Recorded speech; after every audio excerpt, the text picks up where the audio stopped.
કેમ છો ખેડૂત મિત્રો? મજામાં? હું છું ખેડૂત મિત્રો માહિતગાર બનો યુટ્યુબ ચેનલમાંથી એમ પરાસરા. આપ તમામ ખેડૂત મિત્રોનું હાર્દિક સ્વાગત કરું છું. આપણા વિસ્તારના યુવાન પ્રગતિશીલ ખેડૂતો આજે ખેતીની સાથે સાથે સરસ મજાના ઘર પૂરતા ચાલે તેવા પાકો જે આપણા વિસ્તારને અનુકૂળ છે, તેમાં ખાસ કરીને લસણ છે તે ખેડૂત મિત્રો ઘર પૂરતું ચાલે તેટલું છે તે ખેતરના ખૂણે છે તે વાવેતર કરતા હોય છે, અથવા તો જ્યાં પડતર જગ્યા હોય ત્યાં સરસ મજાનો સદુપયોગ કરીને આખું વર્ષ ચાલે તેટલું ઘર પૂરતું મેળવવા માટે રાસાયણિક દવા ખાતર વગર છે તે તૈયાર કરતા હોય છે. તો આજે આપણે જોઈ રહ્યા છીએ અને આપણે આપણી માહિતગાર બનો યુટ્યુબ ચેનલમાં વિડીયો પણ મૂકેલો એવા સારદિયા સંજયભાઈના ભાઈ છે. તે પોતે પ્રગતિશીલ ખેડૂત છે. વાંકાનેર તાલુકાના જૂના કણકોટના સારદિયા સુરેશ લીંબાભાઈએ સરસ મજાનો લસણનો પાક છે તે અનેક ખેડૂતો કરતાં અલગ વાવેલો છે. કારણ કે આપણે જોઈ રહ્યા છીએ કે જે સુરેશભાઈનું લસણ છે તે મોટેભાગે શિયાળુ પાકોમાં આપણા ખેડૂત મિત્રો સફેદ લસણ ઘર પૂરતું ચાલે તેટલું મેળવતા હોય છે, પરંતુ સુરેશભાઈએ છે તે કાળા લસણનો પ્રયોગ છે જેને આપણા વિસ્તારમાં એક નવતર પ્રયોગ કહેવાય તેવો કરેલો છે. તો આ કાળું લસણ છે તે ખાવામાં કેવું છે અને કેવી કેવી માવજત કરવામાં આવે છે તેની વાત આપણે આજે સારદિયા સુરેશભાઈ પાસેથી સાંભળવાની છે. તો સુરેશભાઈને આપણે પૂછી.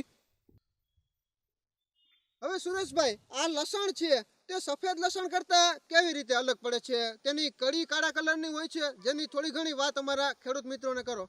ના, સફેદ એની કરી તો સફેદ જ હોય છે, પણ એના ફોતરા હોય છે ને એ કાળા હોય છે. જે અત્યારે તો સફેદ જેવા જ નીકળે, પણ અંદર જેમ મોટો ગાંઠિયો થતો જાય છે ને એમાં કાળી પડતી જાય છે એને ફોતરી, અને સ્વાદ તો એના જેવો જ હોય છે. હા, બરાબર છે. જોયું મિત્રો, આપણે જોઈ રહ્યા છીએ કે સુરેશભાઈએ પોતાનો જે ખૂણો હતો ખાલી તેમાં સરસ મજાનો ઉપયોગ છે તે કાળું લસણ વાવીને કરેલો છે. સુરેશભાઈ, તમને આ કાળું લસણ વાવવાનો જે વિચાર છે તે કેવી રીતે આવેલો? મને આ 12 ગામથી આવેલું છે, થાન બાજુથી. થાન બાજુ બધા કાળું લસણ વાવતા હતા. તે આનો ગાંઠિયો છે ને વધારે મોટો થાય છે, ઓલા સફેદ લસણ કરતાં આનો ગાંઠિયો છે મોટો થાય છે, અને કર્યું મોટી બહુ થાય છે. ઓના કરતાં ઓલી તો ઝીણી ઝીણી હોય છે ને, પણ આની મોટી કર્યું થાય છે. અને હવે સુરેશભાઈ, ખાવામાં કેવો સ્વાદ છે? આપણે જે સફેદ લસણ ખાય તેના કરતાં જુદો જ છે, અનેરો સ્વાદ જ છે આનો? હા, આનો તો જુદો જ સ્વાદ આવે, ઓના કરતાં થોડોક તેજ આવે છે સ્વાદ. આની ચટણી સારી બને છે. હા, બરાબર. ચટણી બનાવો એટલે ઓની ચટણી બનાવો અને આની ચટણી બનાવો એટલે સ્વાદ હાવ નોખો જ આવે આનો. હા, બરાબર છે.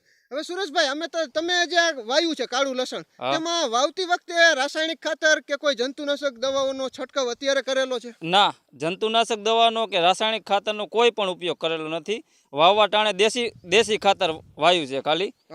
બીજું કાંઈ નાખ્યું જ નથી. સાણિયું ખાતર, ગાયનું ખાતર નાખ્યું છે. દેશી ગાયનું? હા, દેશી ગાયનું ખાતર નાખ્યું છે. હા, બરાબર છે. જોયું ને ખેડૂત મિત્રો, આજે ખેડૂત મિત્રો છે પોતે જાગૃત થયા છે અને ઓર્ગેનિક પકવેલા જે પાકો છે તે આખું વર્ષ ચાલે તે માટે શિયાળુ પાકોમાં લસણના પાકનું વાવેતર કરતા હોય છે. ત્યારે સુરેશભાઈ જેવા પ્રગતિશીલ ખેડૂતો છે તે સરસ મજાનું કાળું લસણનો પણ નવતર પ્રયોગ કરીને આખું વર્ષ ચાલે તે માટે આપણે જોઈ રહ્યા છીએ કે રાસાયણિક ખાતર છે કે જંતુનાશક દવાઓ છે તે બિલકુલ છાંટેલી નથી અને ખાતરનો ઉપયોગ કરેલો નથી. અને ભાઈએ કીધું કે પોતે દેશી ગાય રાખે છે, તો દેશી ગાયનું જે છાણ છે તે જ વાવતી વખતે પાયામાં વાપરેલું છે. સરસ મજાનો વિકાસ છે કાળા લસણનો આપણે જોઈ રહ્યા છીએ કે એકદમ ગ્રોથ છે તે નેચરલી રીતે ખૂબ સારો છે, અને સ્વાદમાં પણ ભાઈએ કીધું, અને ચટણી છે તે પણ બેસ્ટ બને છે. તો આપણા ખેડૂત મિત્રો પણ આજે જાગૃત થયા છે અને જે કાંઈ ખેતી પાકો વાવે અને પોતાની જમીનમાં જ્યાં પણ જગ્યા હોય ત્યાં વર્ષ આખું ચાલે તેવા આવા લસણ જેવા પાકો છે તે વાવતા હોય છે. હવે સુરેશભાઈ, તમે દર વર્ષે આખું વર્ષ ચાલે તે માટે તમે આવી રીતે જે કાંઈ જગ્યા હોય પડતર ત્યાં હું વાવેતર કરતા હોય છો. તો આવો વિચાર છે તે તમને કેવી રીતે આવેલો કે હું માત્ર છાણ જ, ખાલી દેશી ગાયનું છાણ જ વાપરીને આ જે લસણ છે તેના પોષક તત્વો પૂરા પાડું? આમાં એ રીતે થાય છે કે ઘર માટે ઉપયોગ લેવાનો હોય ને તો આખું વર્ષ કે કદાચ 2 વર્ષ ચાલે નહીં. ઓલી દવા છાંટેલું હોય ને તો એ લસણ ચાલે નહીં, અને આ દવાને એવું આને ખાલી રેખા જ નાખવાની, રેખા, બીજું કોઈ ઉપયોગ કરવાનો નહીં. આપણે ઘરે ચૂલામાંથી નીકળતી હોય ને એ રેખા જ ખાલી આમાં નાખવાની. બીજી કઈ દવા કે ખાતર કે કોઈ પણ વસ્તુ આમાં નાખવાનું આવતું નથી. અને ખાતર ને એવું વસ્તુ નાખો ને એટલે લસણ તમારે બગડી જાય છે. ઓહો. અને ગાંઠિયો આનો બીટવાનો ન આવે, આનો આખો પાંદડા સહિત પૂરીઓ વાર નાખવાનો અને એ ટીંગાળી દેવાનો. હવા ખુલ્લી હવા હોય ને અહીંયા ટીંગાળવાનો, ગરમી પડતી હોય અહીંયા નહીં ટીંગાળવાનો તમારે. હા બરાબર છે. જોયું ને ખેડૂત મિત્રો, સુરેશભાઈ આપણને વાત કરી કે બજારમાં જે રાસાયણિક ખાતરોથી અથવા તો રાસાયણિક ખેતી આજે મોટા પ્રમાણમાં થાય છે, તો તેના લીધે આપણે છે તે આખું વર્ષ લસણ છે તે ટકાવવું હોય તો ટકી શકતું નથી, કારણ કે બગડી જતું હોય છે. જ્યારે સુરેશભાઈ જેવા કે જે ગાય આધારિત પ્રયોગ છે છાણનો, કે જે આપણે દેશી ગાયનું છાણ હોય અથવા તો અન્ય પશુઓનું જે છાણ છે તેનો ઉપયોગ કરવામાં આવે તો જે આપણું કંદ છે અથવા તો આપણા જે પાકો હોય તેનું લાંબા ગાળા સુધી આપણે સંગ્રહ છે તે કરી શકીએ. અને ખેડૂત મિત્રો ખાસ કરીને પોતે નેચરલી રીતે ઓર્ગેનિક રીતે પકવેલા પાકો છે તે આવી રીતે થોડી ઘણી જગ્યા હોય અને આખું વર્ષ ચાલે તે માટે વાવેતર કરતા હોય છે. આપણે સુરેશભાઈના હાથમાં જોઈ રહ્યા છીએ કે સરસ મજાનું લસણ છે તે આપણને દેખાઈ રહ્યું છે. સુરેશભાઈ, આ જે સફેદ છે પેલું તે કયું લસણ છે? આ સફેદ કણી વાળું છે જે લસણ, આપણે ખેડૂત મિત્રો રનિંગ વાવેતર કરે છે. વાવેતર કરે એ જ છે. હા હા, અને આ કાળું લસણ છે. આ કાળું લસણ. હા. તો આમાં ફેર અમારા ખેડૂત મિત્રોને જણાવો ને કે કેટલો ફેર છે? આમાં જો આ કાળી ફોતળી આવે છે, હા રે ઈ કાળી ફોતળી આવે અને આમાં સફેદ જ આવે છે ફોતળી. હા બરાબર છે. તો આ જોયું એનો ને ફેર. ખેડૂત મિત્રો કે સુરેશભાઈ આપણને વિગતવાર માહિતી આપી કે પોતે બતાવી પણ રહ્યા છે.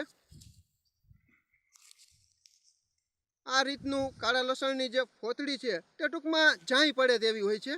અને જે આપણે પરંપરાગત સફેદ લસણ વાવતા હોય છે તે પણ સુરેશભાઈના હાથમાં આપણે અત્યારે જોઈ રહ્યા છીએ કે તે એકદમ સફેદ છે. હવે આપણે સુરેશભાઈના મોબાઈલ નંબર લઈ લઈએ કે જે ખેડૂત મિત્રોએ માહિતીની જરૂર હોય તેવા જ મિત્રો છે તે સુરેશભાઈને ફોન કરજો. સુરેશભાઈ પોતે પ્રગતિશીલ ખેડૂત છે એટલે રાતના 8 થી 9 વાગ્યાની વચ્ચે જ ફોન કરવા ખેડૂત મિત્રોને નમ્ર વિનંતી છે, કારણ કે આપણે લોકોને એવી જ માહિતી પૂરી પાડી છે કે પોતાને કામ લાગે અને જીવનમાં ખરેખર ઉતરવા જેવી વાતો હોય તેવી આપણે પ્રગતિશીલ ખેડૂતોની વાતો છે તે તમારા સુધી આપણે પહોંચાડી છીએ. ખરેખર સુરેશભાઈ, તમારે અમારા મિત્રોને એક મોબાઈલ નંબર આપી દો જેથી કરીને કાળું લસણ વિશે જે કંઈ માહિતીની જરૂર હોય તો તમને ફોન દ્વારા મેળવી શકે. 97 126 61 9 20 97 126 61 9 20. આ છે સુરેશભાઈ સારદિયાના મોબાઈલ નંબર. મિત્રો, વ્યાપારિક ધોરણે વાવેતર માટે સુરેશભાઈએ આ પ્રયોગ નથી કર્યો, માત્ર પોતાના ઘર માટે ચાલે તેટલું રાસાયણિક દવાઓથી મુક્ત દેશી ગાય આધારિત છાણનો ઉપયોગ કરીને સરસ મજાનું આખું વર્ષ સાચવી શકાય તેવા હેતુ માટે અને આર્થિક ફાયદો આપણને મળે અને સ્વાદમાં નેચરલી ગુણધર્મોવાળો લસણનો પાક આપણે આપણા રસોઈમાં વાપરી શકીએ એટલા માટે જ લસણના પાકનું વાવેતર છે જે સુરેશભાઈએ કરેલું છે તે આપણે તમારા સુધી માહિતી છે તે સુરેશભાઈ પાસેથી આપણે મેળવી અને તમારા સુધી પહોંચાડી. તો આ વિડીયો તમને કેવો લાગ્યો? જો સારો લાગ્યો હોય તો ચોક્કસ લાઈક કરજો, શેર કરજો, સબસ્ક્રાઈબ કરજો. સુરેશભાઈ, ખૂબ સરસ મજાની માહિતી તમે અમારા ખેડૂત મિત્રોને આપી એ બદલ MM પરાસરા તમારો ખૂબ ખૂબ આભાર માનું છું. થેન્ક યુ ખેડૂત મિત્રો.